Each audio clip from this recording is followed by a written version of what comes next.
Okay, let's talk about pituitary, right?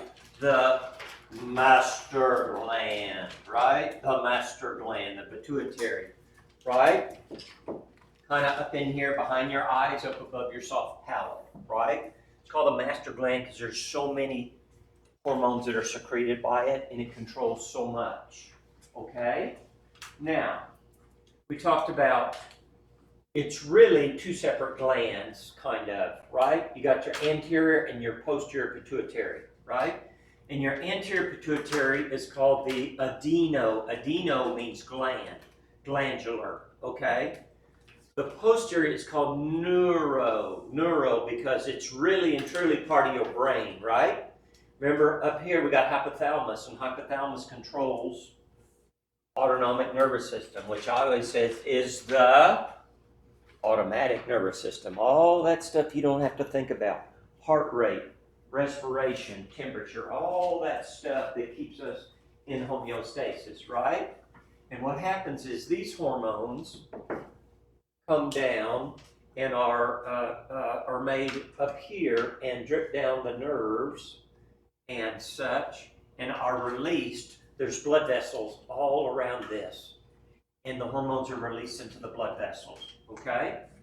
And then we talked about the anterior, the adeno, and we're going to talk about each individual hormone.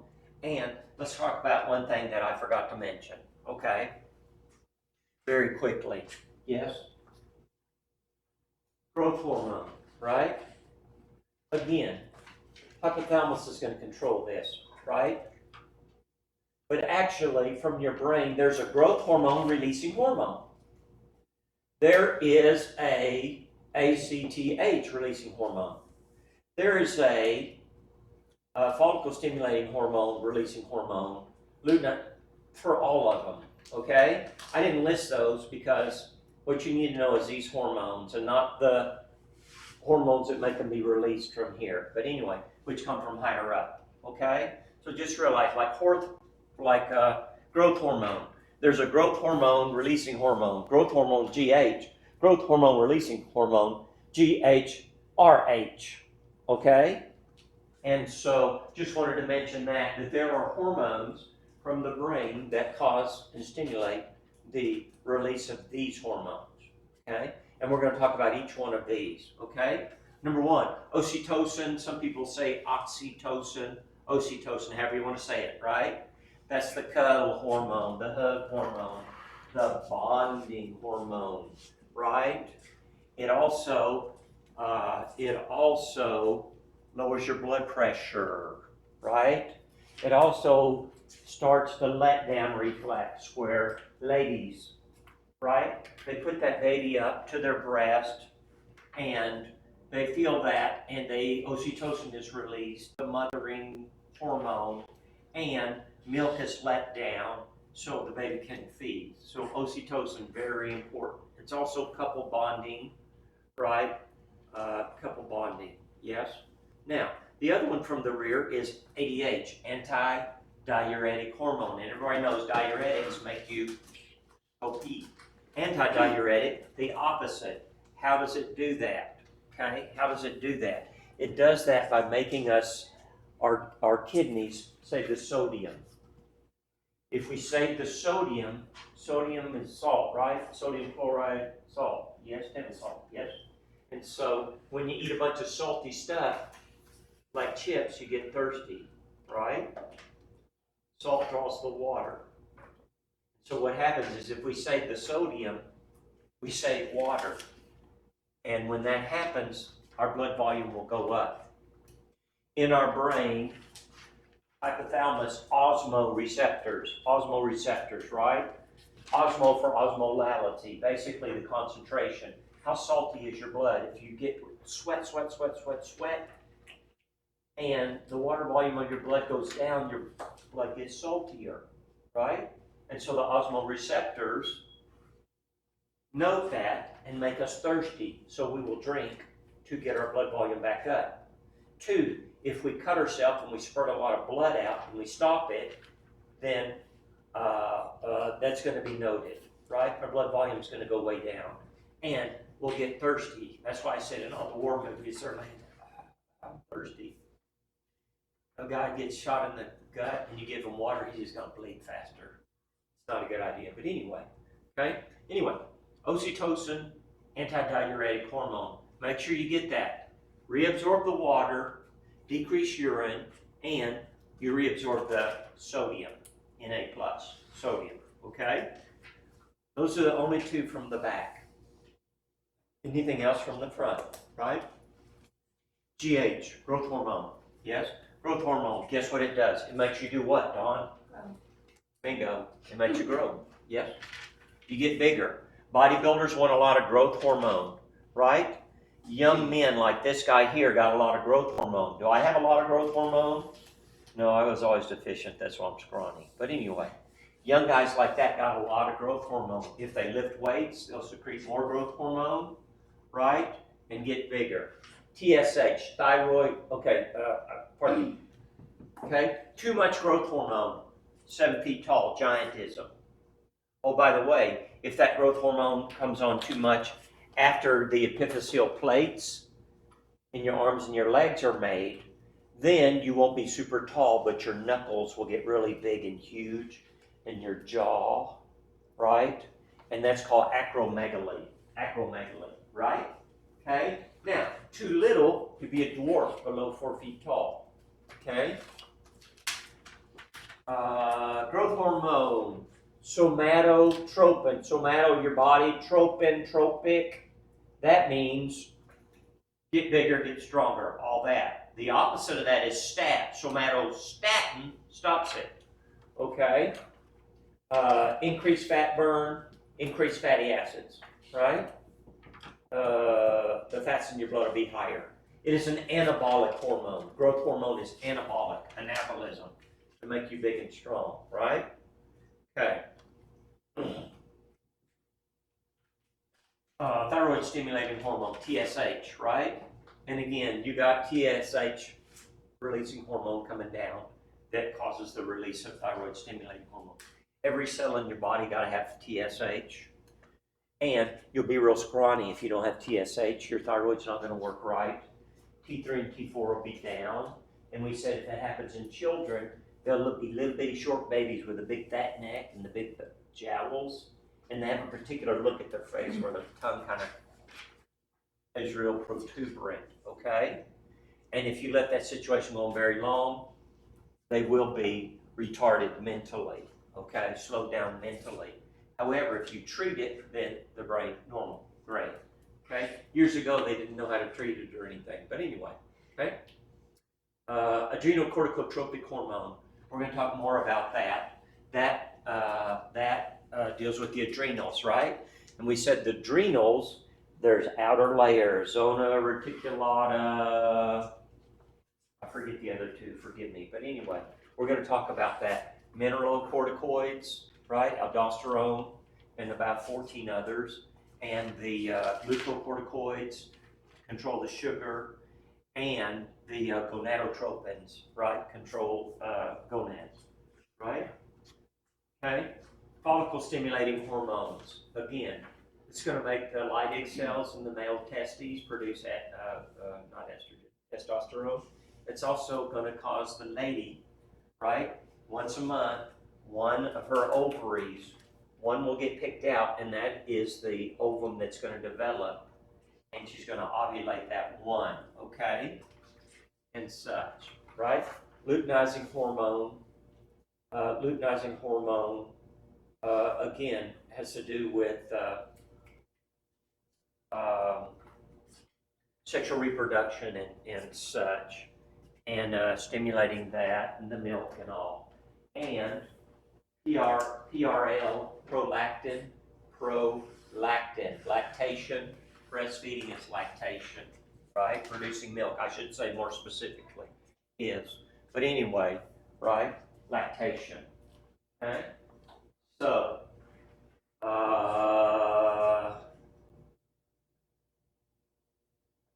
okay, LH, luteinizing hormone, the eggs mature, ovulation, right? And such. Okay, that's a review of the master gland, the pituitary, right? and such. Okay. Now, a little bit more aldosterone, adrenocorticotropic hormone. We're going to talk more about that, but the mineralocorticoids we talked a little bit about. And there's like 15 of them, but really we just talk about one, okay? And what it does is it makes us retain sodium and our blood pressure goes up. Our blood pressure can be very low for several reasons, okay?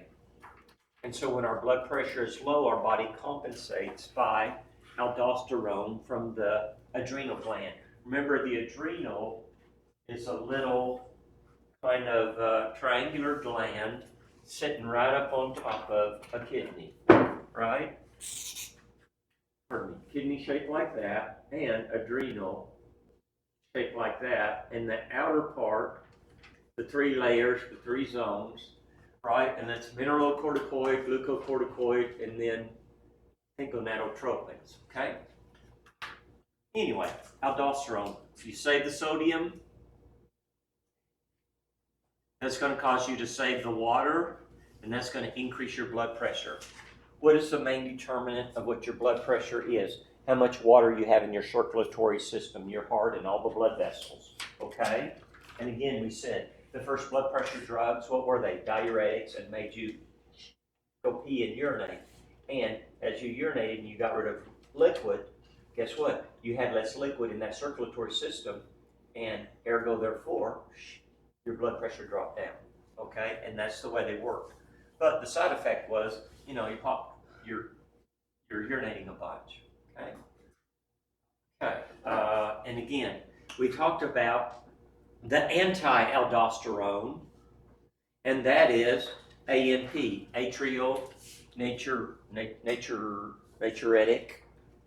peptide, okay? ANP. And ANP is secreted by the lining of the atria. That's what the A stands for, atrial, okay? And when those atria have a whole lot of blood coming back to them, they get stretched, okay? And they will release this hormone, and this hormone causes us to dump the sodium and save the potassium, the opposite, okay? And such. And when we do that, our blood pressure is going to lower because we're getting rid of potassium and water, and the blood pressure will go down. So these two are, I like this phrase from Dr. Jason Funk, counter-regulatory hormones, right? They regulate your blood volume to keep it just right, to keep your blood pressure just right, okay?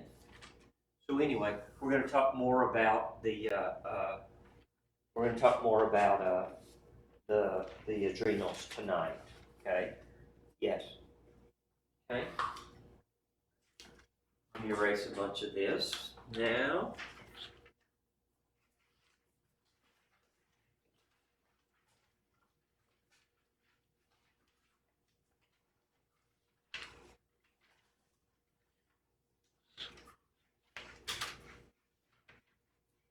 Okay, but you're going to have to know the hormones, and when we talk about excessive like giantism or dwarfism and such, make sure you get those too. Okay, right? Okay.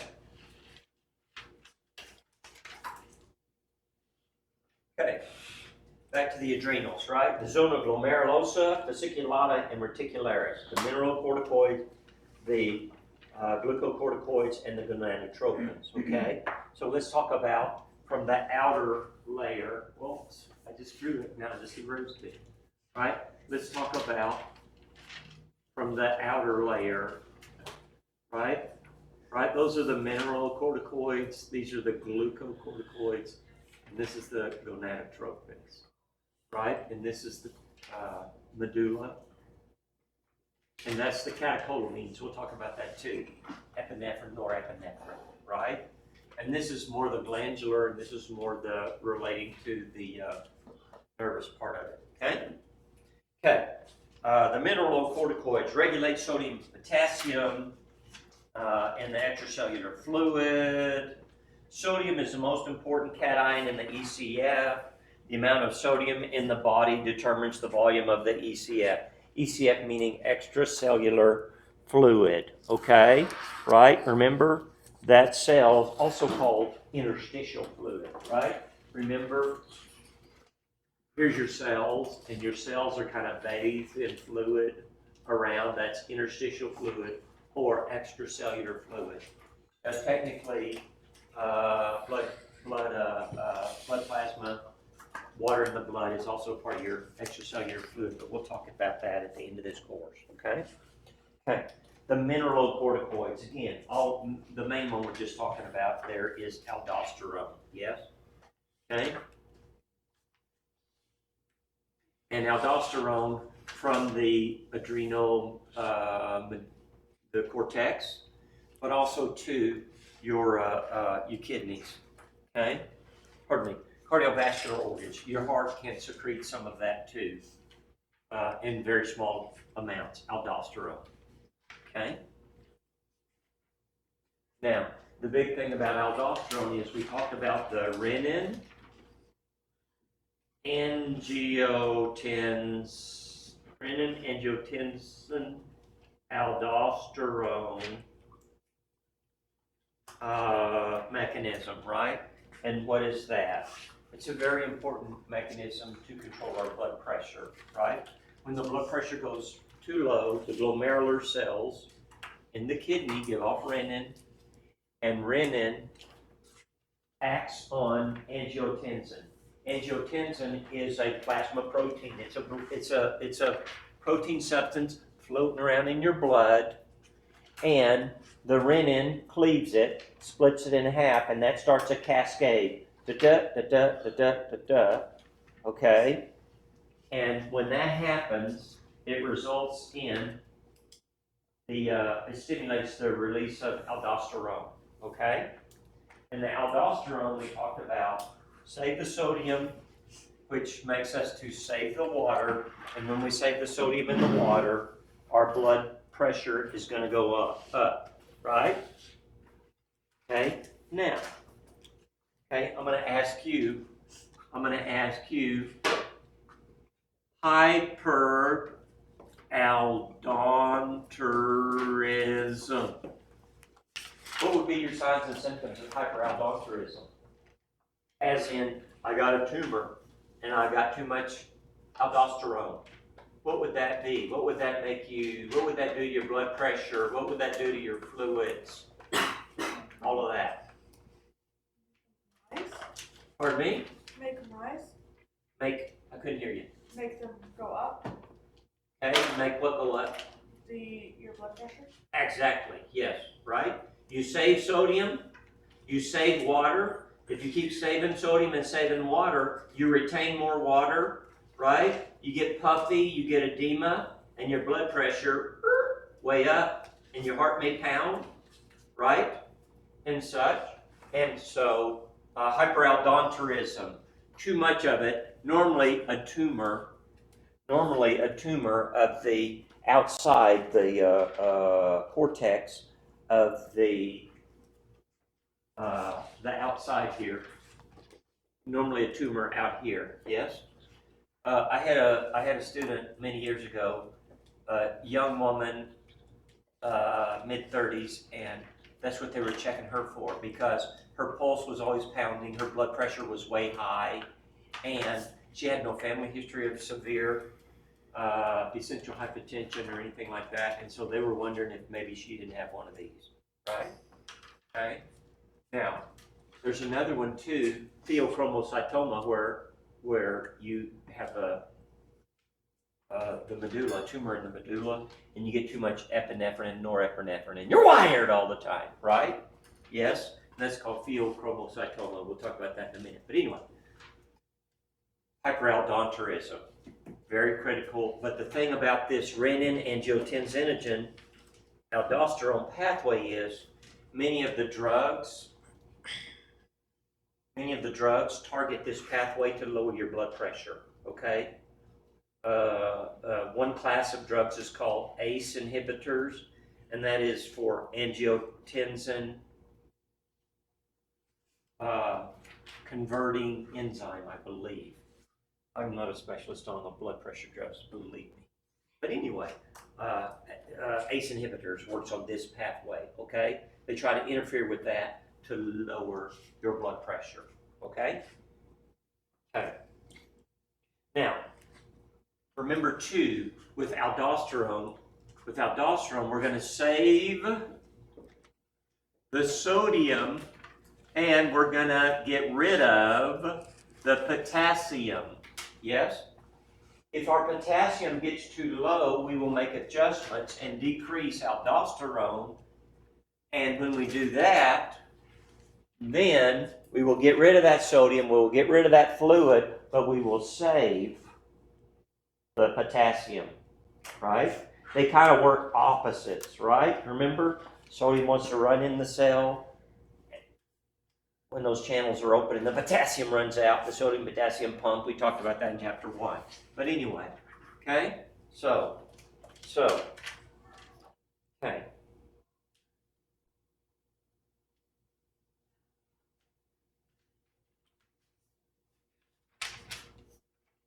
All right, hyperaldosteronism, too much aldosterone, right? Save the sodium, get rid of the potassium, and, oh, by the way, when you give people blood pressure drugs, certain classes of blood pressure drugs, have to be very careful because their potassium goes way low. And what do they always tell you? Oh, go home and eat a banana, right? And they'll give you some potassium too. And sometimes they will, you take your blood pressure pills and you take your potassium pills at the same time.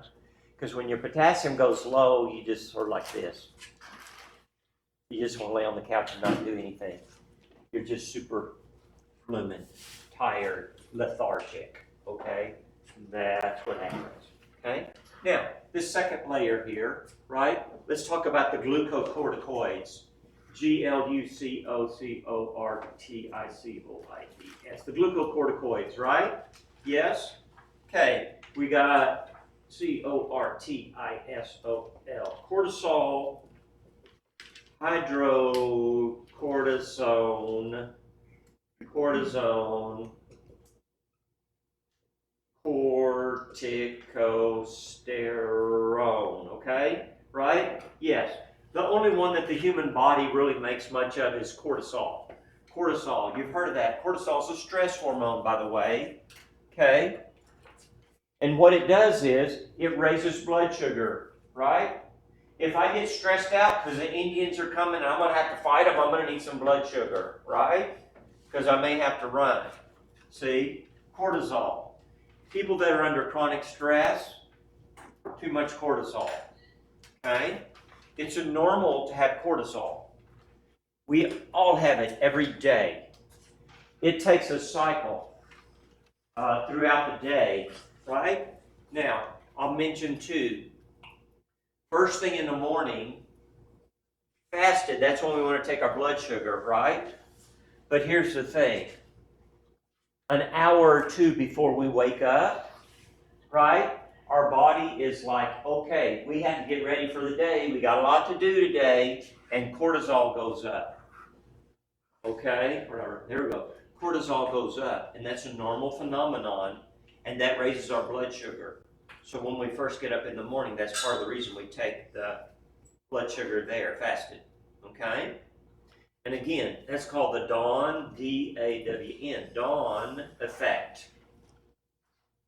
So all night long, your blood sugar may have been 88 or 90, but right before you get up, if you take it when you first get up, guess what? It's 100, because the dawn effect. And that's a normal thing that happens to everyone. Okay? And again, stress causes us to gain weight if we have chronic stress, right? Not a sudden stress that comes on and is over in 10 minutes. But if you're under chronic stress, like you're going to medical school or something like that, if you're under chronic stress, then cortisol, right? Oh, by the way, yes, right? Got the bum shoulder and they go get a cortisone shot, right? Yes? Oh, by the way, this corticosteroid, there's one, adenosteroid. It was available over the counter. I don't know if it still is. And a bunch of the baseball players, you guys probably don't remember, when Sammy Sosa and Mark McGwire were duking it out, who's going to be the home run champ.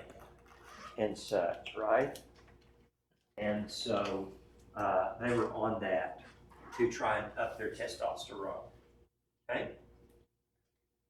Again, only cortisol in significant amounts in humans.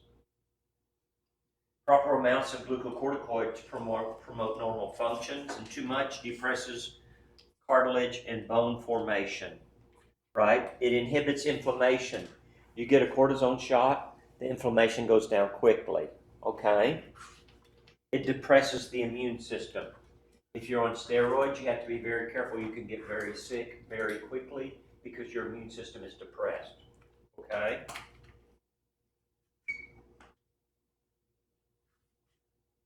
Okay.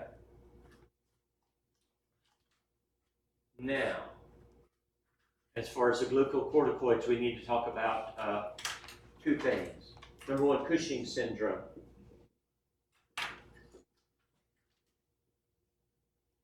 Cushing's syndrome is too much adrenal corticotropic hormone from the master gland, from the pituitary, right? And too much ACTH, right?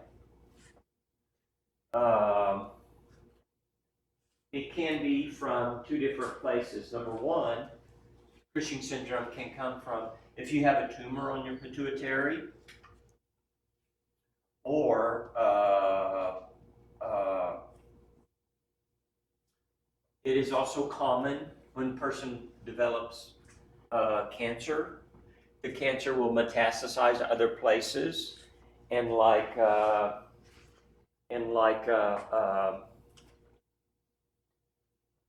for instance, aldosterone can be secreted from a tumor in the lungs, even though it's from the adrenals. Okay, that's not an unusual thing that happens, which is really weird. What in the world is an adrenal hormone coming from the lung? But it's a cancer where things have metastasized. Okay, but anyway, Cushing's syndrome, too much ACTH, could be a malignancy in the lungs, the pancreas, or the kidneys, or the adrenal cortex, right? But commonly, Cushing's syndrome is from too many glucocorticoid meds, as in cortisone and such, right? Okay? And what does it do? Gluco, right? It raises your blood sugar. It raises your BS, your blood sugar, okay? Yes. Now, nickname, steroid diabetes, right? It's diabetes from taking too many steroids, okay? Dramatic loss of muscle and bone proteins, water and salt retention, leading to hypertension and edema, okay? Now, let me find the page. There's a page in our book, and it shows in figure 15.16, okay? It shows a picture of this lovely young lady, and if you look at her in this picture, you can see the lovely jawline, the narrow face, right? The lovely hair, and then you see her years later. Fat face, fatty neck, hump right there, buffalo hump and such, all the result of either too many steroids or too much ACTH because she has a tumor somewhere, right? Okay? And again, probably has diabetes, yes, but you can see that's a stark difference between those two pictures, right? Okay? And such. But anyway, yeah. Okay? So, now we need to talk about just the opposite of that, and that is Addison's disease, okay? So up here you have Cushing's, Cushing's, Cushing's disease. And the opposite of that is Addison's, Addison apostrophe, Addison's disease, okay? Addison's disease, major hyposecretion of the adrenal cortex, right? Hyposecretion of the adrenal cortex, right? You have deficits in the gluco and the mineralocorticoids, right? These patients lose weight, right? their glucose levels and their sodium levels go down, right? And their potassium levels go up, right? And they can get severely dehydrated.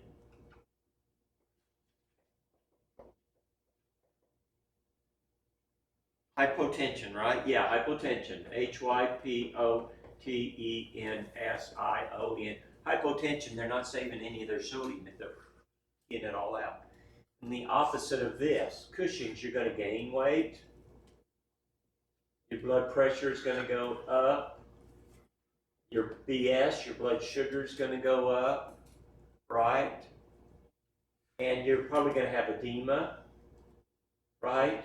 The buffalo hump.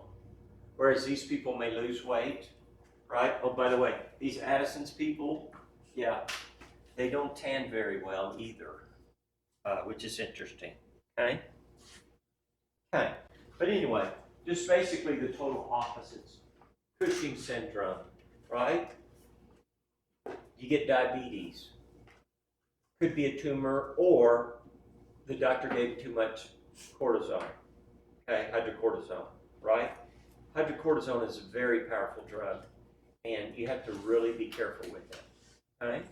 Because it has major effects all over your whole body and can cause problems. I'm thinking of one of my patients years ago that developed a autoimmune disease, and they gave him a lot of the hydrocortisone, and his face got so ruddy and red and round and puffy, right? And his neck got thick, and he started developing the hump back there and such. But anyway, Cushing's, right? And just the opposite, Addison's. I have a friend that has this, and again, you can lose weight. Glucose is low, sodium's low. Okay?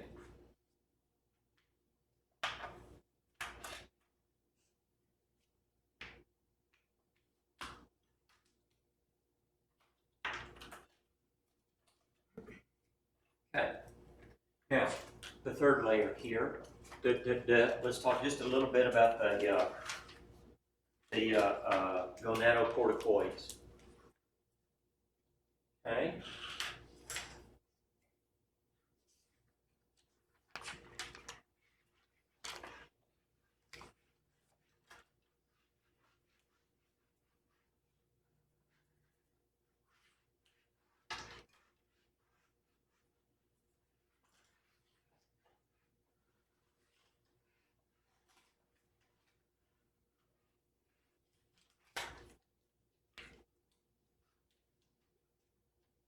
Okay. Gonado, Gonado, gonadocorticoids, Gorticoids. Okay, there's many of these, mainly they're male sex hormones. Okay, right? Adrenal sex hormones, and most are weak androgens. Andro means men, A-N, or male, D-R-G-E-N, androgen, right? They're weak androgens, yes? And what happens is that they get converted into testosterone and estrogen. Okay? There's a precursor, androstenedione, and there's another one called DHEA, and that's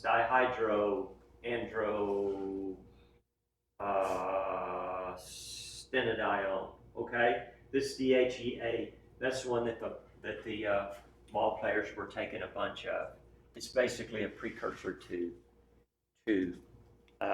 testosterone. Okay, so what happened was the pros started hitting all these home runs, and then it went down to the college levels, and all the college kids were taking DHEA too. You could buy it over the counter, and at the college level, the home runs, right? Takes a lot of power to hit the ball all the way out and such. But anyway, yeah.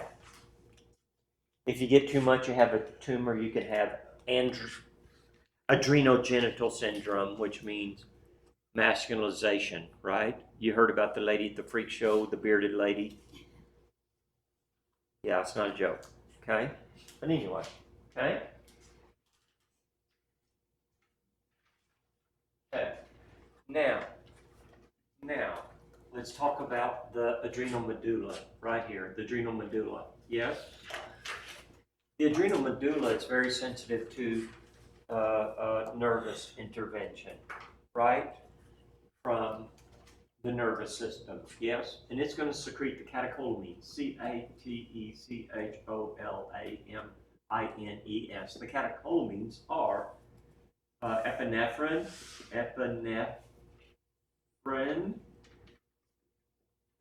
about 80%, and norepinephrine, about 20%. Okay, that's about the ratio, right? Epinephrine. Epinephrine is a major stimulant, right? It's a major stimulant. It's the fight or flight hormone. When we get so scared, epinephrine goes way up, okay? Norepinephrine works more on the periphery, the arms and the legs, and it's a vasoconstrictor. And what it does is, we talked about if you're getting hypothermia, right? In the periphery, your arms and your legs, the blood vessels will get very small because you can live without arms and legs. You can't live without a brain and a heart and your internal organs, right? So in order to protect all of that, right, then those blood vessels under the influence of norepinephrine, okay? Again, epinephrine too. If you're having a heart attack, they may give you epi. They may give you a heart attack in your drip, okay? Right? It was common years ago. Nowadays, they run it into an IV. It was common years ago. If you're having a heart attack and your heart stops for a period of time and they can't get it started, they would give you sodium bicarb. Boom. Big old syringe. And they would also give you epinephrine. Epinephrine to make your heart beat like crazy. Okay? Right? Now, also called adrenaline, noradrenaline, but anyway, right? Okay, the catecholamines. Okay?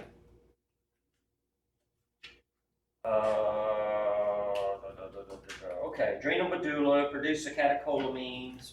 Okay, tyrosine, tyrosine, the amino acid is converted to dopamine to norepinephrine to epi. That's the way it works, okay? From your food, it's amino acid, tyrosine to dopamine, right? The neurotransmitter in your brain, to norepinephrine to epinephrine, okay? That's where it comes from, okay? It's the fight or flight mechanism, okay?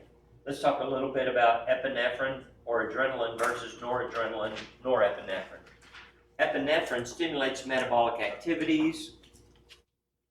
It causes your bronchi to get bigger, right? If I'm excited, I'm running in a race, I need those bronchial tubes to be big so I can get air in and out so I can run fast, right? Okay? And it increases blood flow to the skeletal muscles so I can run fast, right? This is fight or flight. Yes? So I need blood to those muscles. And again, norepinephrine or noradrenaline causes peripheral vasoconstriction. And it will come on if my blood pressure shoots way too low. And by squeezing all the blood vessels here, I get more blood back to the core and my blood pressure will go up. As in a trauma and I was spurting blood or something out of the femoral artery or something, okay? It will come on, okay? Epinephrine is a treatment that's a heart stimulant for acute heart attack. Okay. And again, we talked about the adrenal medulla, the catecholamines, and you can have a tumor in the adrenal medulla, and that's called a pheo, P-H-E-O, pheochromocytoma, pheochromocytoma, okay? It's a tumor. It's a tumor, and if they find you have one, your blood pressure is going to be high, your heart rate's going to be high, you may retain fluid, and they'll cut it out, and you're probably going to be normal again, if that's what the problem is, okay?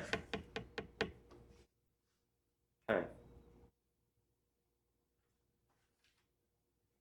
Yes, your blood sugar will be high also. High blood sugar, rapid heartbeat, palpitations of your heart, high blood pressure, intense nervousness, and sweating. Okay? Okay, now let's move on to the pineal gland, right? Pineal gland, right? Very, very easy, right? Pineal. Some people say pineal. I say pineal, right? Its thing is it's going to secrete melatonin. Melatonin, right? Melatonin. Yes, we have it in every cell of our body, but the pineal gland produces it. And late in the evening, as the sun is going down, the melatonin goes up and it makes us drowsy. Okay? Many people buy melatonin over the counter, and if they want a good night's sleep, they will take that. Okay, I took one last night because I didn't feel that great and such. I don't do that very often. I don't think it's good to do it all the time, because if you do it all the time and you're supplying it from outside your body, guess what? Your pineal gland is going to go, we don't need to make it. Look, he's getting it every night, right? That's what will happen with just about any hormone when you have excess, okay? But anyway, melatonin, right?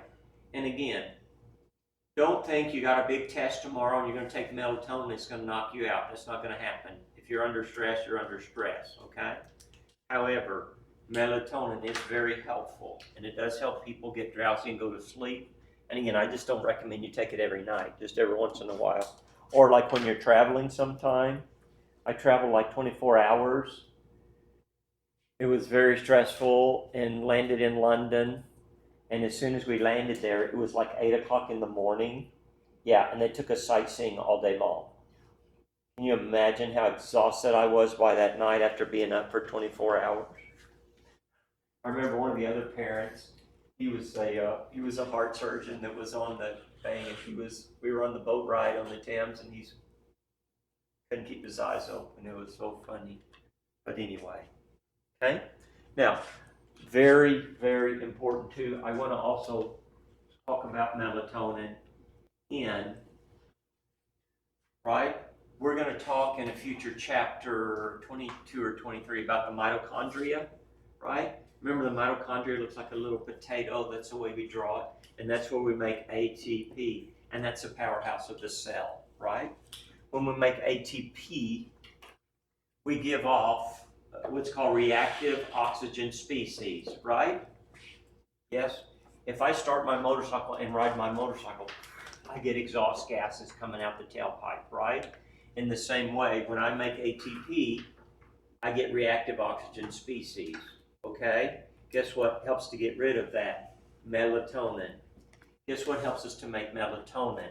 Sunshine, right? Okay, near infrared, NIR, near infrared, okay? That is about, don't quote me on this, somewhere around 680 to, I think about 14, is it 1400? I can't remember. It starts at about 650, 680 and goes up. And near infrared, we can't see it. But when we're outside in the sunshine, then we get it on our skin, right? And it's very good, and it is an antioxidant, melatonin. So basically anti-cancer. So people that are active and outside and moving around have less cancer, okay? Now, I'm not saying burn your skin, that's not a good idea, but I'm saying you need sunshine almost every day, okay? For multiple reasons, all right? And so, anyway, brand new discovery just recently, within the last 8 or 10 years, which is very recent when you talk about the stuff we're talking about, okay? But anyway, near infrared, you can't see it. Oh, by the way, it'll go through your shirt unless you have a real thick, heavy coat on. Yes? And, oh, by the way, it bounces off green surfaces. So we get it when we're walking through the woods or walking down in the lake and such. But it's very good. People that get more sunshine have less heart disease. That's just fact. It's just been proven. People that get more sunshine have less diabetes. People that get sunshine have less of several types of cancer. Yes? So guess what I recommend, folks? Get your sunshine, right? It's very important. It's very important, okay? Okay. The pineal gland, right? That's its claim to fame. It makes melatonin, which makes you drowsy. Remember, too, we talked about reticular activating system, the RAS system in our brain, and it sends signals up here to keep us awake so we don't in class, right? And in the evening, the RAS system goes down, right? And melatonin goes up, right? Okay. All right. Let's talk about the pancreas. Pancreas, the pancreas, right? Okay. The pancreas is a mixed gland. It's endocrine and exocrine, right? And remember, endocrine is hormones like insulin. We're going to talk about insulin, right? But an exocrine gland is a gland with a duct, and it's going to crank out bicarb. Okay. In the next chapter or two, we'll talk about that. How the main job of the stomach is to break down protein, superacid the stomach, right? If you've ever had the dry heaves and you're throwing up that stuff, it's burning your esophagus, right? And such, okay? So it's superacid. But when that protein is broken down and it goes into the small intestine, we don't need all that acid anymore. So the pancreas dumps out a lot of bicarb, right? And the bicarb sucks up the hydrogen molecules, right? The protons or whatever, the positive charges, right? So the acidity goes down. We don't need superacidity in our small intestine or our large intestine, okay? So the pancreas, that's one of its jobs, is to secrete bicarb, right? HCO3 minus, right? Yes? And remember, when it takes on a positive charge, that hydrogen, it becomes carbonic acid, which is a very weak acid, okay? The pancreatic, the islets of Langerhans, okay? ISLETS, islets of Langerhans. I hate eponyms, but anyway, right? They produce the pancreatic hormones, okay? The alpha cells, glucagon, the beta cells, insulin, right? Alpha, gluca, A in the middle, glucagon. What does glucagon do? Raises blood sugar. What does insulin do? Lowers blood sugar. Remember, it's like this. Insulin decreases the BS, the blood sugar, and glucagon increases the BS, right? And the way the glucagon does that is it tells the liver, help, we don't have enough sugar, give us some more sugar. And the liver starts breaking down the stored glycogen in our liver and also in our skeletal muscles. Glycogen is the storage form of sugar in our muscles and in our liver. And basically it's a sugar hooked to a sugar, a glucose hooked to a glucose hooked to a glucose hooked to a glucose hooked to a glucose. And our body sticks a phosphate on the end so it can't get back out into the circulation, okay? And that's what glucagon does, help to break that phosphate off and start chopping that sugar up, depending on how much we need, right? Okay? This is hyperglycemic, this is hypoglycemic. It lowers, it raises the blood sugar, okay? Glucagon, 29 amino acid polypeptide. It's a potent raiser of the blood sugar, right? Its target organs, right? Number one, it'll cause a breakdown of glycogen to glucose. We talked about that. It'll also, glycolysis, when we break down glucose, one of the byproducts is lactic acid that they think causes muscle soreness. We can recycle that and make sugar out of that, right? And also, two, gluconeogenesis, right? Gluco, sugar, neo, new, genesis, the making of, right? So we can take fat and protein and convert it and make glucose out of it, make sugar out of it. Now, our body doesn't like to do that because it's very expensive. But if we start fasting for 24, 48 hours, guess what? Gluconeogenesis starts occurring after a period of time, right? If you fast for long enough, what happens? You burn up all your fat, but also you're burning up your muscles, right? What do they make them do on The Biggest Loser? They make them work out like crazy, right? They also put them on a calorie restricted diet, but they make them work out. Why do they make them work out? They make them work out because they don't want you to eat your muscles away. They still want you to have muscles, and oh, by the way, when you work out, you're also burning calories. So that will probably contribute to your weight loss. Does that work, by the way? Losing weight that way, The Biggest Loser, does that work? No, you take a picture like 2 years later, and especially 5 years later, they're all fat again, right? Because it's not reality. That's not the proper way to lose weight. And yes, you can go on a crash diet and it'll work for a period of time, but not long-term sustained. Yes? One of the ways we know is they did a study on these people, but they don't really want you to know about the study because it showed all of them gained their weight back. There is one lady, I forget. To be honest, I've never watched the program. It's not my kind of thing, right? But I have heard about it. But anyway, there is one lady that's kept it off for several years and only gained 10 or 15 pounds back. But most of them, no, they're huge again. But anyway, okay? Okay. Insulin.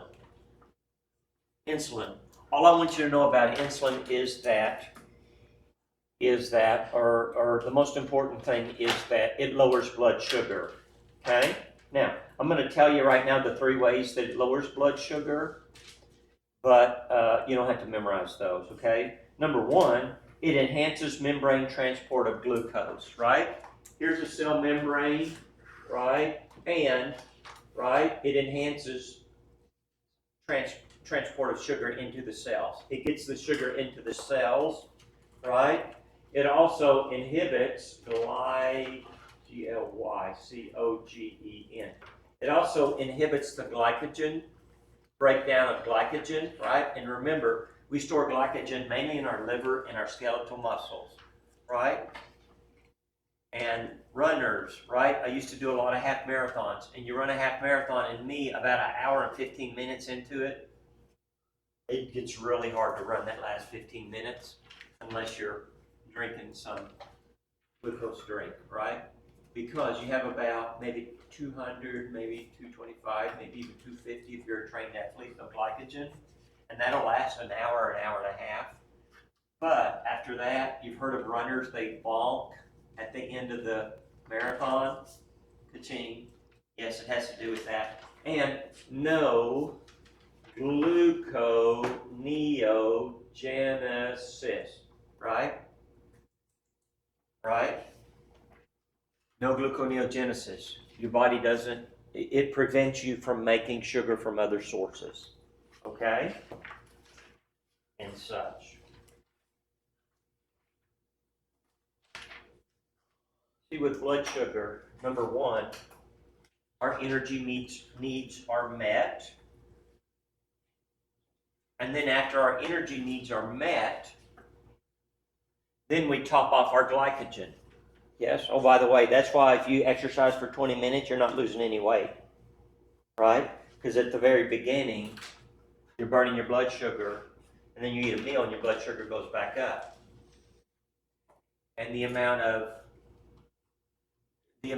glycogen that you burn too when your blood sugar goes lower, goes up till you burn it.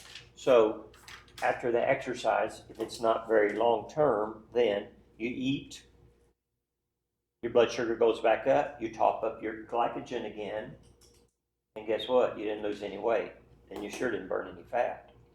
Okay? So you want to burn fat, you go longer than an hour. Well, lots say 45 minutes or so, right? Oh, by the way, is exercise a good way to lose weight?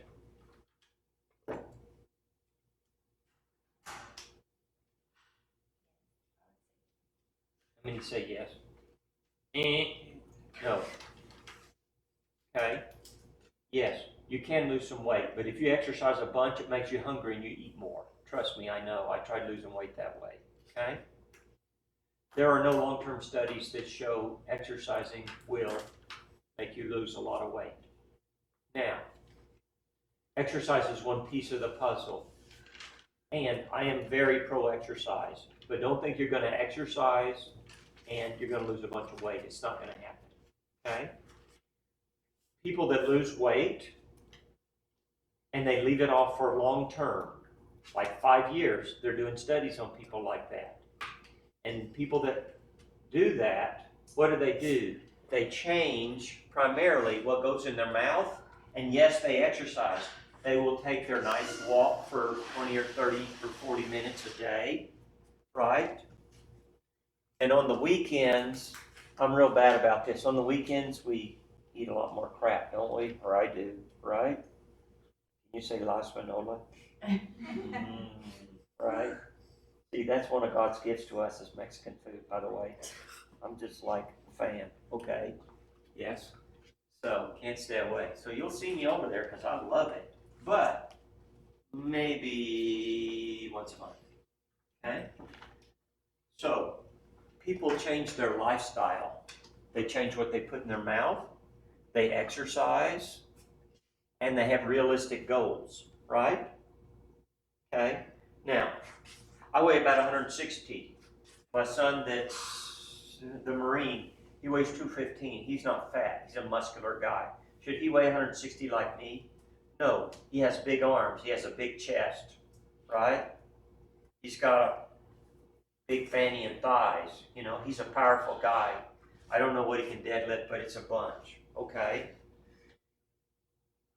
All of us have different body types, right? Yes? Both of my grandmothers were the size of this little lady right here. Both of my grandmothers were. My father got that. I got it from him, see? So it's not about the scale. It's about your body composition, okay? How much muscle and fat. It has nothing to do with weight, right? According to the height and weight charts, anybody ever heard of a guy, Michael Jordan, right? Michael Jordan. According to the height and weight charts, he was overweight when he was at his prime playing basketball. He was not overweight, he was muscular, right? And such, see? So that's part of the reason that, what is the scale? BMI, body mass indicator, yeah, it's not really a very good thing. But anyway, okay? But our energy needs are met first. What we need to walk around and move around and do our daily things. If we have more energy, take more energy in, then we top off our glycogen, right? If I run that half marathon and then I go eat a bunch of Mexican food, guess what? I'm topping that glycogen right off. My blood sugar's going up, then I'm topping the glycogen off. And if I eat too much, guess what? The third thing is fat. I'll add fat, okay? So that's the way it works. First, your blood sugar will go up, then your glycogen will go up and be topped off to its proper level, and then any excess you will put fat on, okay? That's the way it works, all right? Okay, our energy needs. That is why in order to really lose weight, it has to be multifactorial. It's not just one thing. The primary thing is the type of food you put in your mouth, right? And yes, exercise is important, and I'm not in any way, I've exercised for the last since I got out of college when I was 25 years old. I've exercised consistently since then, whether it's lifting weights or jogging or fencing or climbing a mountain. I have. So I'm a big proponent of exercise. A lot of aging is not aging, it's lack of exercise, right? You get this guy, he was a great athlete in high school and he was real muscular type. And then all of a sudden, he gets out of high school and he never plays sports again. And he never plays basketball again. And he doesn't jog. And he doesn't do anything. And when he's 50 years old, what's he look like? Huge God. That's what will happen to you. That's the way it works, right? So I'm a big fan. I'm a big proponent of exercise. But don't think you're going to exercise and lose a bunch of weight and keep it off. That's not going to happen. Okay? Okay. Next topic, right? Right? Diabetes. Okay? Diabetes mellitus.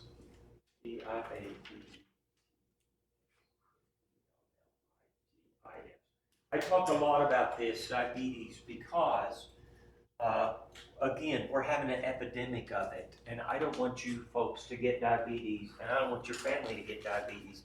It's a terrible disease. People end up getting their toes and then their foot and then their lower legs cut off. Men, it makes them impotent, right? And it's just a terrible disease. Diabetes, kidney damage from the high sugar, and heart disease, clogging of those arteries. They all three go together. Oh, by the way, there's a fourth one too. Guess what the fourth one is? Dementia, right? So it's 4 strands of the same cord. But anyway, okay? Diabetes results from either, let's talk about type 1 or type 2, okay? When I went to school, they called type 1 juvenile, Juvenile, okay? Juvenile. Juvenile diabetes, it runs in families. Some people are more susceptible to it. And basically what happens is the pancreas does not work. It does not secrete insulin, okay? If you don't secrete insulin, then you can't burn the sugar. And anything you eat with carbohydrates, that sugar is going to be floating around in your blood, and your blood sugar is going to go higher, higher, higher, okay? It's thought to be an autoimmune. Your body attacks itself, okay? It can come on later in life, but commonly they call it juvenile because it's very young people, okay? And such. So here, you don't get insulin, okay?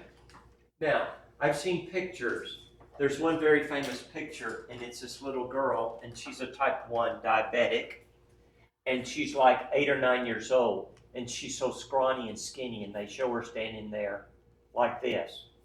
Well, then they discovered insulin and started manufacturing insulin. And if you give a type 1 diabetic insulin, guess what? There was a picture of her like a year later where she'd been on insulin shots, right?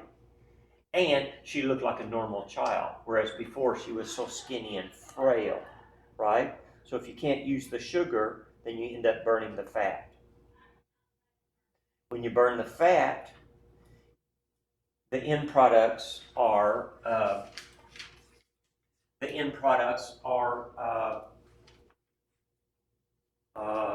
it's ketogenic, okay? Which is ketogenic means the end products of burning of the fat. If it gets super high, you can go into what's called ketosis and go into convulsions and pass out and die. It's very rare, but it can happen, okay? And such. But anyway, type 1 is a totally different disease than type 2. Type 2, right, is either hyposecretion or what happens before the hyposecretion occurs is that your pancreas is cranking out the insulin more and more and more, And remember we talked about down regulation and those insulin receptors? Oh my gosh, sugar, sugar, sugar, sugar, sugar. I'm fed up with sugar. I don't want no more sugar. And the pancreas cranks out more and more and more and more and more insulin. So our insulin levels may be very high and our blood sugar is normal, but eventually the beta cells, right? The beta cells that secrete the insulin can't keep it up, right?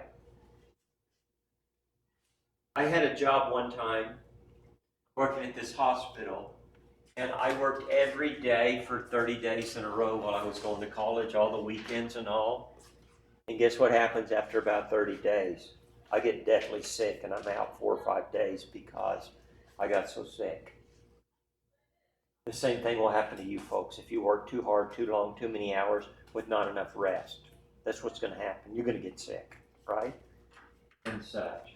In the same way, the pancreas can work for years and years and years and years and years, but eventually it's going to burn out. Again, we talked about that. Over the years, too many carbohydrates, the insulin level will go up, up, up, and the blood sugar will stay normal. But eventually, when the beta cells can't produce enough insulin or they burn out, then the insulin will go down and the blood sugar will go up. And where they cross, that's type 2 diabetes. That's what happens. It's very simple. It takes years to show up, but that's what happens. Yes? Insulin is the fat storage hormone. You see a guy with a big gut, that means too much insulin. That means he's been eating way too many carbohydrates. Okay? And the low carb, and some people even go all the way to ketogenic and eat extremely low carb. I have a friend, she's on that. She's lost a ton of weight. But her dad was a terrible type 2 diabetic. He just died not recently after being in the hospital multiple times and multiple operations. And, that's a long story. But I don't want you guys to get this. Eventually, you get glycosuria. Glycosuria. Urea, glycosuria, right? Sugar in the urine, yes? Many years ago, before they had the strips, I was told that the lab techs would dip their finger and go, yep, sugar. Gross, huh? But anyway, make sure you know this word, glycosuria, sugar in the urine, okay? Let me explain. Right? Right? This is one of Dr. Seaholt's, Roger Seaholt, MD. This is one of his things. Yes? If you have a dam, and the purpose of the dam is to hold back the water. But if you get more and more and more water, and you get waves, eventually you will get spillover. Eventually water will get behind the dam. In the same way, when the blood sugar goes higher, higher, higher, higher, eventually the sugar will spill over into your urine. And you will get sugar in your urine. The little stick, yep, sugar, right? And that's a sign of type 2. It's a sign of diabetes, I should say, okay? If sugar cannot be used as a cellular fluid, more fats are mobilized. That's why type 1 diabetics, when they don't take their insulin, the children, they're scrawny, scrawny, scrawny. They're just bone thin, okay? Fatty acid metabolites, right? The breakdown of fat results in the ketones and they accumulate. And the blood pH can result in ketoacidosis. Your blood can get way too acidic. But again, that's very rare. Okay? Let's talk about the cardinal signs of diabetes. Okay? The very important cardinal signs of diabetes. Okay?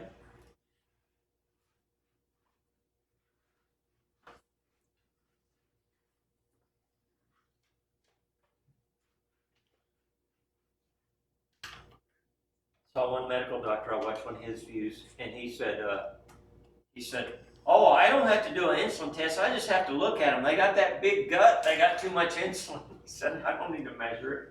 It was real funny the way he said, I don't need to measure it. I know that's big gut. But anyway, okay. The 3 cardinal signs of diabetes are polyuria, okay? Increased urine, right? When you urinate a lot, your blood volume goes down, so your blood volume goes down, okay? And you get, that leads to dehydration, okay? Polyuria. Number 2, polydipsia, okay? Dehydration, right? Remember those osmoreceptors up there in the hypothalamus? That leads to excessive thirst, right? They're thirsty. They're drinking all the time, and they're peeing all the time. That's what happens, okay? And the last one is polyphagia, Polyphagia, polyphagia. Phagia is swallowing, eating. Polyphagia, excessive hunger, okay? Excessivhunger, excessive hunger, right? So you're hungry, you're thirsty, you're peeing, okay? Those are the cardinal signs of diabetes.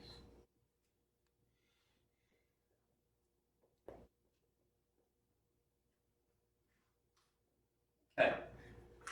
Excessive hunger. Glucose is available, but you can't use it, so the fat and the protein stores are used for energy metabolism. Okay?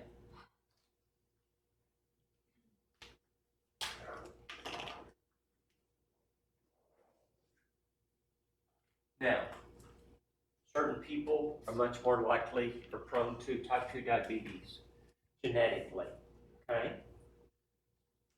Black people get it the most, Hispanic people next, and Anglos third. Okay? Asians, I think a little bit less than Anglos, but anyway. Okay? So realize that certain people have a genetic disposition. Yes? Does anybody have a relative that's a type 2 diabetic? Yes? See? I don't want you to get diabetes. Bad things happen. Okay? All right? And so, that's why I harp on this so much, because we have an epidemic of this. It just is bad, and such. Okay? Anyway, that's why it's a big deal to me. I just don't want people to get that. And it's about primarily what goes in your mouth. If you put too many carbs in your mouth in time, then what's going to happen is that your body is going to crank up the insulin for years and years, but then eventually the pancreas just can't keep up. The insulin level is going to be very high, and then where the 2 lines cross, boom, you're going to get it. It's a lifestyle disease. It's what you put in your mouth and how much you exercise, walk, move around. Right? And again, I'm not talking about excess, because if you go jog 10 miles every day, you're going to be hungry and you're going to eat more. That's just the way it works. It's very simple. Okay? But anyway, make sure you know these. Polyuria, right? Excessive urine. Polydipsia, thirsty because you're dehydrated, right? My son, when he was in high school, worked with a fellow that was young and then developed type 2 diabetes. He was drinking a gallon a day Gatorade every day. Can you imagine what his blood sugar was? Because he was not producing. He was a type 2 diabetic, so the cells were like, no, we don't want all that sugar. We don't want all that sugar, and all that sugar is floating around in his blood. Right? Polyphagia, hungry. Because I can't burn the sugar and get energy from sugar, then I'm hungry, hungry, hungry. I must get the energy from the fat or from protein, right? Okay. Let me explain too. When we eat certain foods that are mainly carbohydrates, then our insulin's going to shoot up, and it's going to come down and lower our blood sugar, right? The blood sugar will go up, insulin kicks in, and it lowers our blood sugar back to normal, right? And when you eat certain foods, mainly carbs, let's just talk about breakfast, right? If you eat that bowl of Raisin Bran or oatmeal, guess what? It will shoot your blood sugar up, then it will come down, and the blood sugar may even be lower. And about an hour later, you get hungry again. Conversely, you eat the protein, you eat bacon and sausage and eggs, and you're not hungry till noon or 12:30 because it's much longer.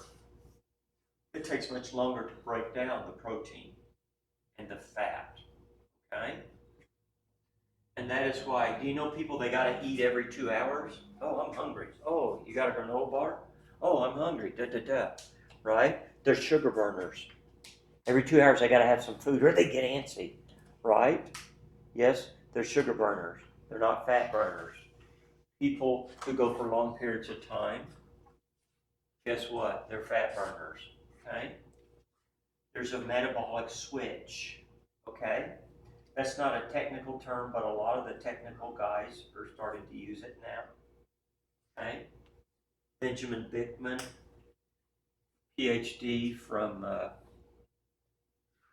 you should read Why We Get Sick. Benjamin Bickman, PhD, Why We Get Sick, okay? It's all about this,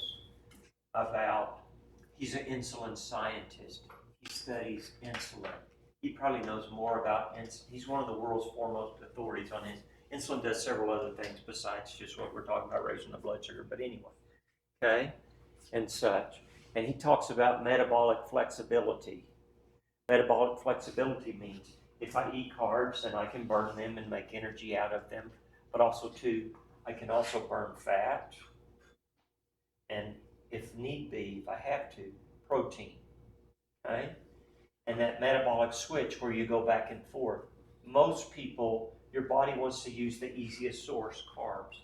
That's why they got it every 2 hours or they get shaky, right? And such. When you extremely limit the carbs, it takes about 3 to 6 weeks and you become what's called fat adapted, right? And when you're fat adapted, you burn fat. It's very easy as long as you are not eating carbs, and so you begin to burn fat. That's why the ketogenic diet or the low carb diet works, because you trained your body to burn fat. And most people can't do that because they're stuffing the carbs. It's very critical, right? And such. And anyway, that's called metabolic flexibility, where you can do both. But, I've got a friend, he's got to eat every 2 hours. He's got to have a snack or something every 2 hours, right? And that's why, because he's a sugar burner and he doesn't hardly burn fat at all. Anyway, okay. Now, very rarely, there are people that are called, have hyperinsulinism, hyperinsulinism,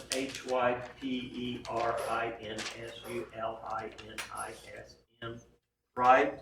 Another name, aka hypoglycemia, okay? Hyperinsulin, right? They're usually really skinny people, and their insulin shoots up very quick and very high, and then it drops down and they crash, okay? And they're hungry, they gotta have something else to eat. And if they don't eat, then their blood sugar gets low, and they get foggy thinking, and they can get the shakes, and they're like, oh God, I gotta have some food, right? And such. And so that is a sign you're a sugar burner. That's very bad. But anyway, they're extremely rare. I don't know if they're, in my practice, I don't think I've ever seen one. But anyway, there are a few people that get a tumor in their pancreas that do that.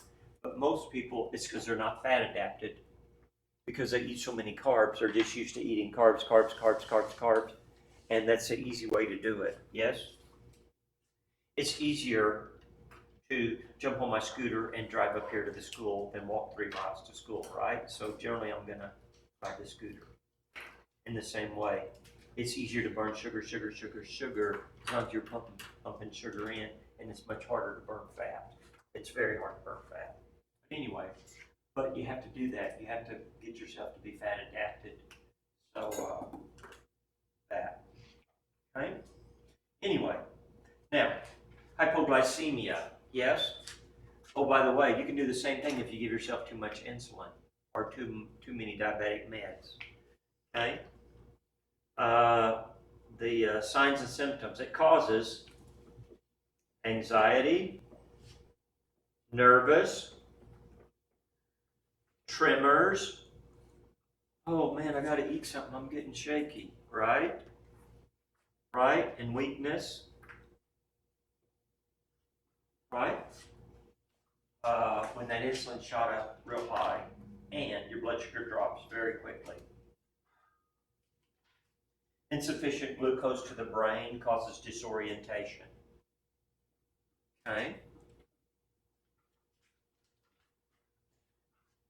Nervous tissue, your brain, your neurons, your brain, your spinal cord, got to have the glucose for the most part. That's their preferred fuel, much more than any other thing and such.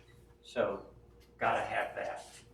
Oh, by the way, when we become insulin resistant and we're not sensitive to that insulin anymore and our blood sugar starts rising, those cells in our brain, right? Some are believing now that that's the start of dementia, right? Alzheimer's, okay? And when they go ketogenic, then it produces a ketone called beta hydroxybutyrate, VOHB. And your brain can work very good on the VOHB, the beta hydroxybutyrate, okay? Anyway, I talk about this because this is so critical, and I just don't want you people to get diabetes. It's a terrible disease, you know. Again, I had a guy in my office, and he was a nice fellow, about 35 years old, and he said, well, he was having trouble. He's a diabetic, and he couldn't get erections. Oh, doc, is there anything you can do to fix that? And I had to say, no, I'm sorry. He said, I'm a diabetic. He said, I'm not married. I'd like to get married. I'd like to have kids and this and that. And I had to just tell him, no, I'm sorry. I can't fix that. There's not really anything I can do for that. And I just feel for the guy, you know, and such. Well, by the way,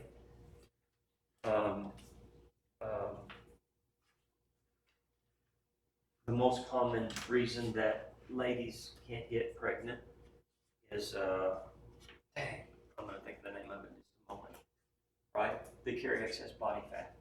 When they carry excess body fat, they can't get pregnant. It's very common.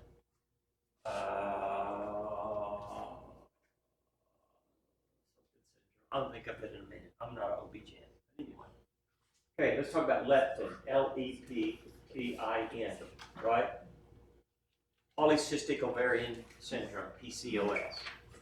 PCOS, polycystic ovarian syndrome, right? It's the most common reason ladies can't get pregnant, and they're usually heavy, PCOS, right? And what is the treatment for this, or what is the best treatment for this? Not taking hormone shots. The best treatment is go extremely low carb, get your weight way down, your cycles level out, and then you can get pregnant. But anyway, okay? PCOS. It's just so common, and anyway, it's a complicated situation. Adipose tissue, adipose, right? Fat tissue secretes leptin, okay? Leptin tells your body how much fat you have stored on your body, how much energy stored on your body as fat, okay? And leptin, it binds up here in the central nervous system, right? And it tells us that we are satiated. We've had enough to eat. We're satisfied. And it increases the energy expenditure, leptin, okay? Oh, by the way, if you get too heavy, you eat excessively, and you get too heavy, then the body becomes resistant to leptin, just like it does to insulin, right? Remember, when the little boy next door knocks on your door 5 times a day, you just quit paying attention, right? That happens with insulin. Those insulin receptors downregulate, and the receptors for leptin in your brain will do the same thing. The drug companies have tried really hard to make artificial like this. Hasn't worked. But anyway, but they'll make billions if they do. Okay. Now, the lining of the GI tract has certain of the mucosa has certain cells that secrete hormones. We'll talk about in a future chapter. And real quickly, the kidneys, Kidneys, kidneys, erythropoietin, EPO, right? EPO, erythropoietin. Yes? EPO, okay? When the oxygen is low, our kidneys sense that, and they secrete this hormone, and the hormone increases our red blood cells. EPO increases the RBCs. Now we have man-made EPO now because type 2 diabetics, because the high sugar, their kidneys, they poison their kidneys. So they end up on dialysis. And type 2 diabetics, when they're bad, they don't have enough EPO, so their red blood cell count would go low. So now they give them EPO to keep their red blood cell count up. Oh, by the way, when I climb the 14ers, you know, the 14,000 foot peaks, and when I do, guess what? The first one of the year is very hard. And then the second one of the year is not as hard. And by the end of the summer, I can run up those mountains and down. Why? EPO, right? Because I got a bunch of red blood cells by the end of the summer. I am acclimatized is the word, right? So by the end of the summer, I'm rocking and rolling. I'm passing people. Hey, how you doing? I'm jogging down the mountain while they're up the mountain. But that's at the end of the summer. When I start at the beginning of the summer, it's very hard. But accumulate the EPO. Oh, by the way, anybody ever heard of a guy named Lance Armstrong? Guess what? One of the things he abused. EPO. See, when we made it man-made, then guess what? Sorry, getting the cramp. Guess what? The cyclists, that's one of the things they were abusing. And they would get their blood so thick. These young, healthy, stout professional cyclists, right? That have strokes and heart attacks. Okay? We'll talk about more, I think it's the next chapter or the next. But anyway, EPO from the kidneys. Erythropoietin. Erythro means red. Poietin or poiesis means making of blood. Okay? Now, the skin. Yes? From cholesterol, we make cholecalciferol. Cholecalciferol is vitamin D3. It's the precursor. Yes? In the presence of ultraviolet light and sunshine, then in the blood and liver it is converted to vitamin D. Vitamin D is very important. Number one, got to have vitamin D for strong bones, right? Number two, strong muscles. People that are low in vitamin D have generalized body aches all over. That's why it's very important for these people in nursing homes that they never take them outside. Well, they should take them outside and get them some sunshine, but they should supplement them with vitamin D. Oh, by the way, people that are low in vitamin D had much more COVID. Oh, by the way, they did studies in France about once a month, they'll give them a mega dose, these old people in the nursing homes, of vitamin D. And after they gave them the vitamin D shot, there was less COVID. And about 6 weeks later, when it was time for them to have another shot, the cases of COVID went up, right? Oh, by the way, if you had COVID and you had to get stuck in the hospital, you probably had low vitamin D. And guess what? If you got stuck in ICU, you probably had very low vitamin D. Okay? It's very important. I get my sunshine. I take D every day. D is ADEK, one of the fat soluble, right? Right? One of the fat soluble.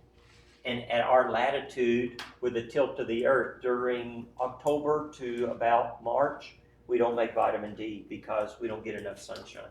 Because the angle, the tilt of the earth, right? What is it, 23 1/3, something like that, right? And during the wintertime, we're tilted away from the sun.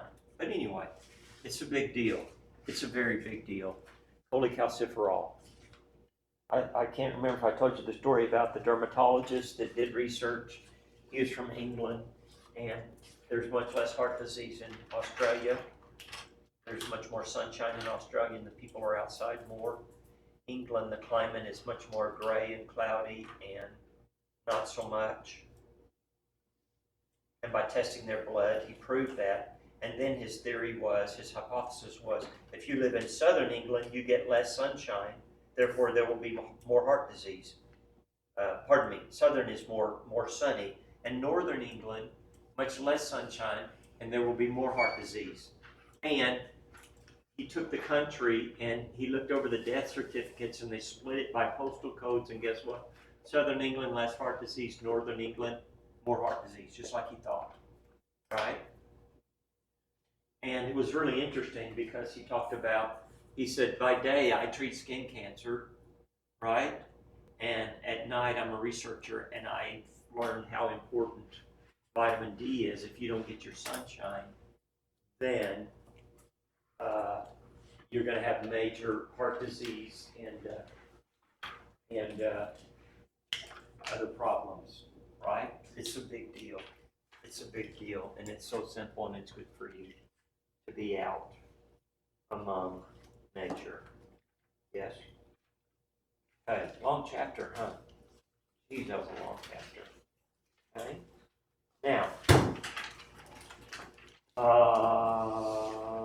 let me think before we go, what else? Okay. What about, would someone have a calendar, please? What's next Thursday? A week from today. The date? The 21st? Okay, so July 21st, is that correct? Yes. How about article review? ARTICA, article review due, right? Yes? By the way, we need those people here to take that final so I can turn their grades in, because technically they're not supposed to be registered for this class until I get their grades in from the last class to show that they, okay. Does everyone remember about the article review, right? Authoritative source, nicely typed, not too short, not way long either. I've had one or two that were turned in that were like 5 pages, and I'm like, oh my God, please. I only have so much time, right? Okay. So, don't let me forget to mention that to the people that are not here. Article review, yes? Okay? And such, right?